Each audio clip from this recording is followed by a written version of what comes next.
এই জন্যই তো বলি ডিয়ার, ভাবিয়া করিও কাজ, করিয়া ভাবিও না। আজকে যে কথাটা তুমি বলছো যে যাই করব সব ক্রেডিট যাবে ওই 12 লাখ টাকার, স্বাভাবিক, পাবলিকের মুখ এইরকমই। আর দ্বিতীয় কথা হচ্ছে শুধু পাবলিককে দোষ দিলেও তো হবে না। তুমি কেন ব্যাপারটা নিয়ে এত জোরঘোলা করলে? প্রতিদিন কিছু না কিছু বলা, লাইভে এসে কান্নাকাটি করা, ওই টাকার হিসেব দেয়া, তারপর একবার বলছো টাকা দাও, একবার বলছো টাকা ফেরত নাও। জলঘোলা কি তুমি করনি? এবার তুমি আজকে গিনাতে বসেছো যে ইউটিউব পেমেন্ট থেকে কী করেছো। ডিয়ার, সবাই কিন্তু নিজের রোজগারের পয়সাতেই সব কিছু করে। এই ইউটিউব পেমেন্ট হচ্ছে তোমার রোজগারই ধরে নাও না, মানে কোনো অফিসে বা কোথাও গেলে যেরকম রোজগার করে লোকে, ইউটিউবটাও ঠিক তোমার সেই রকম রোজগার। তো নিজের রোজগারের টাকাতেই তো সবাই করে। এক জলনদীপ নামক ব্লগারটি ছাড়া, যে বিদেশি কালো টাকায় আলমারি খাট নিয়ে আসছে, সেই লোকটি ছাড়া প্রত্যেকেই কিন্তু নিজের রোজগারের টাকাতেই সব কিছু করে। এবার ওইরকম একটি ব্লগার যখন লোকে চোখে দেখে রেখেছে যে ছেলের জন্মদিনের নামে টাকা তুলছে, তারপরে ওরই মাথায় বসে আছে একটি শাঁকচুন্নি দালাল, হাজব্যান্ডের অসুস্থতার নামে টাকা তুলছে, এইগুলো মানুষ যখন দেখছে তাদের মনে একটা মানে কি বলে ওটাকে, একটা সন্দেহ তো বসে যাবেই। তো সেই জন্যেই ডিয়ার ফ্রেন্ডস আমি শুরু করলাম ভিডিওটা এইভাবেই, যে ভাবিয়া করিও কাজ, করিও ভাবিও না। প্রথমেই তোমার চতুর্দিকে বেছে দেখে তারপর দর্শকের দরবারে আসা উচিত ছিল।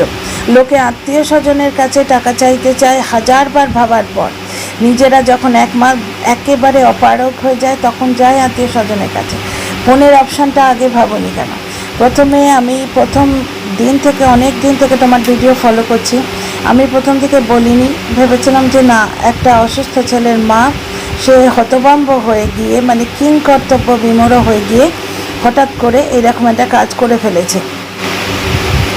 এইরকম একটা কাজ হয়তো সে করে ফেলেছে, দর্শকদের কাছে এসে বলছে যে যা পারো দাও, আমার ছেলেটার বড় বিপদ। একমাত্র সন্তানের বিপদ হলে মানুষের এইরকমই ব্যবহার করে।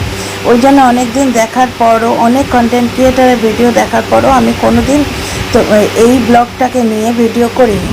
কিন্তু ডিয়ার ফ্রেন্ডস, এই কন্ট্রোভার্সি তো শেষই হচ্ছে না, কারণ ব্লগার নিজে কন্ট্রোভার্সি চাইছে, ঠিক আছে। ওদিকে কিন্তু নিতু পালিশ ব্লগেও আমরা দেখছি মাঝে মাঝে এই লাইভ নিয়ে বসে পড়ছে, কখনো নিতু বসে পড়ছে, কখনো পালিশ বসে পড়ছে, কখনো যুগলে বসছে।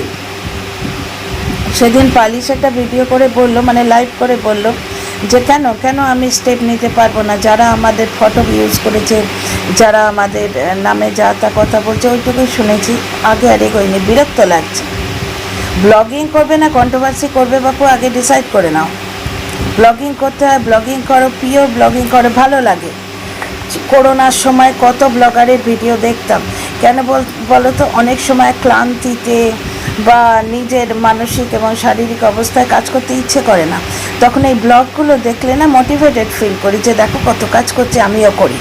কিভাবে ঘর গোছাচ্ছে দেখি, কিভাবে ডাইনিং প্লেস সাজাচ্ছে দেখি।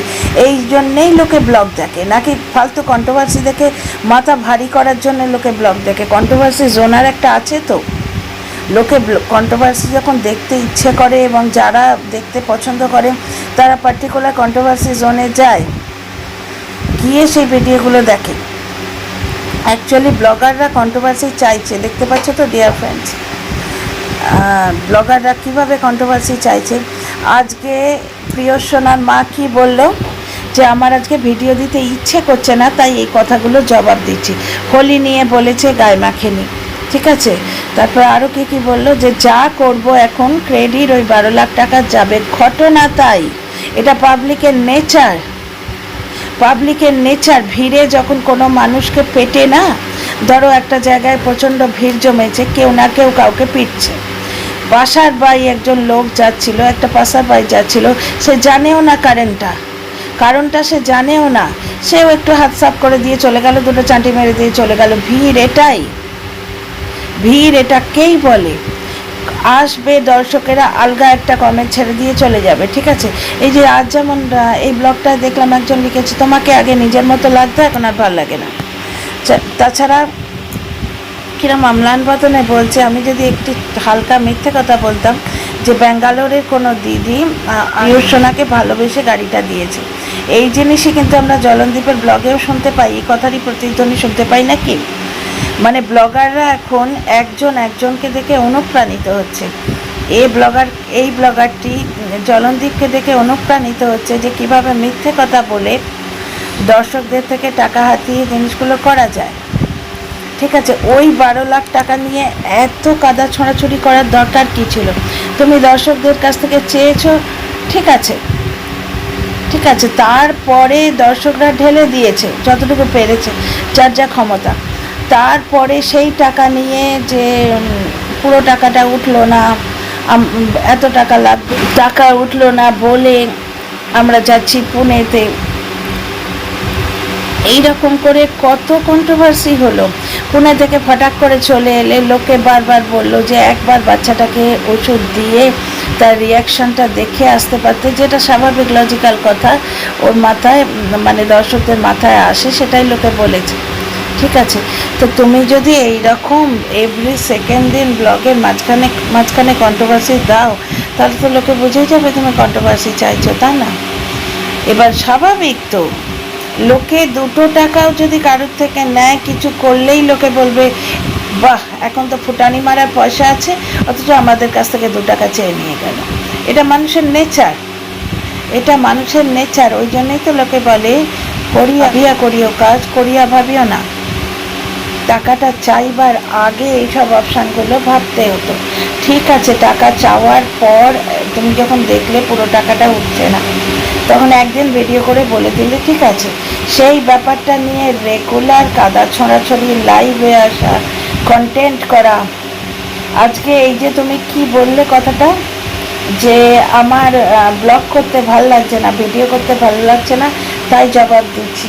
ভিডিও করার থাকলে আমি জবাব দিতাম না, তারপর 1000 রকমের কন্টেন্ট করা বললে। তার মানে কি এই কথাগুলোও তো তোমার এক ধরনের কন্টেন্ট, তাই না?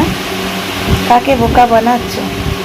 এই কথাগুলো যেগুলো, এই কথাগুলো বলে তুমি বাকি ভিডিওটা কাটিয়ে দিলে। তার মানে কি এই কন্ট্রোভার্সিটা তোমার কন্টেন্ট আজকের, এবং এই কন্ট্রোভার্সির ওপর বেস করে যেরকম আমি কন্টেন্ট করছি, সেরকম 1000টা কন্ট্রোভার্সি ক্রিয়েটার কন্টেন্ট করবে ডেফিনেটলি। আজকের ব্লগটা দেখলে এর থেকে প্রচুর কন্টেন্ট পাওয়া যাবে। মানে ভার্চুয়ালি তুমি কন্ট্রোভার্সি ক্রিয়েটারদের কন্টেন্ট ছড়ে দিচ্ছ। তাহলে কি আবার প্রমাণিত হয়ে গেল না যে ব্লগাররা কন্ট্রোভার্সি ক্রিয়েটারদের ইউজ করে? কন্ট্রোভার্সি ক্রিয়েটাররা কন্ট্রোভার্সির সোর্স হিসেবে ব্লগগুলোকে ইউজ করে, ঠিক আছে, কিন্তু ব্লগগুলোকে তখনই ইউজ করে যখন সেই ব্লগের মধ্যে তারা খাদ্য পায়, তারা কন্টেন্ট পায়। যদি নির্ভেজাল ব্লগ দাও, তাহলে কোন কন্ট্রোভার্সি ক্রিয়েটার পারবে তোমার ভিডিও নিয়ে কন্ট্রোভার্সি করতে? তার মানে কি চর্চায় থাকার জন্য তুমিও জলনদীপের মতো ওই একই রাস্তা নিয়েছো। কীরকম বললে, একটা সিম্পল মিথ্যে কথা যদি আমি বলে দিতাম, এই যে এত সিম্পলভাবে বললে যে একটা সিম্পল মিথ্যে কথা আমি বলে দিতাম, যদি তোমরা বুঝতেও পারতে না, তার মানে লোকের কিন্তু এবার ডাউট হতে রইল যে বাকি কথাগুলো কি সত্যিই তুমি মিথ্যে বলেছো না সত্যি বলেছো, সত্যিই তুমি সত্যি বলেছো না মিথ্যে বলেছো? লোকের মাথায় আসবে নাকি? আমার তো পিওরলি এটা কন্টেন্ট ছড়ে দেওয়া লাগছে তো কন্ট্রোভার্সি ক্রিয়েটারদের। আর স্বাভাবিক নয় কি? ব্লগ করব না বলে আজকে আমি জবাব দিতে এলাম, মানে কি চর্চায় থাকার ব্যবস্থা করতে এলাম, সেটা নয় কি? কন্ট্রোভার্সি ক্রিয়েটারদের ইউজ করবে, তাদের দিয়ে কথা বলাবে, হ্যাঁ, different type of controversy create করবে, এবং যখন কন্ট্রোভার্সি হজম করতে পারবে না তখন নোটিশ দেবে। এ কেমন খেলা ভাই?